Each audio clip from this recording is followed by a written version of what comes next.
Bà sơ đây bằng phồn thằng ọc ní nị đàm bật trìa tực mùm mà lâu mơ đàm mà đòn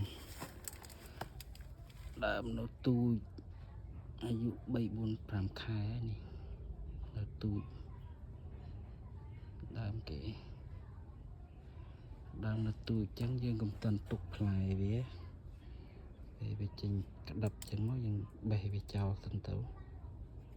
បេះក្តាប់វាចេញទៅហើយយើងទុកផ្លែវាដើមវាអត់ធំចឹងចឹងយើងទុកដើមឲ្យធំសិនក្តាប់បេះចោលសិនទៅក្តាប់បេះចោលទៅឲ្យដើមវាធំ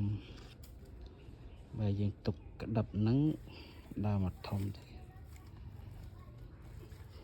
ក្តាប់ទៀតបេះចោលបត្រានេះប្រហែលជាឆ្នាំក្រោយបានទុកផ្លែបេះចោលបេះចេញសិនទៅកុំឲ្យដើមវាចិញ្ចឹមផ្លែបេះក្តាប់ចេញអស់ក្តាប់ទៀត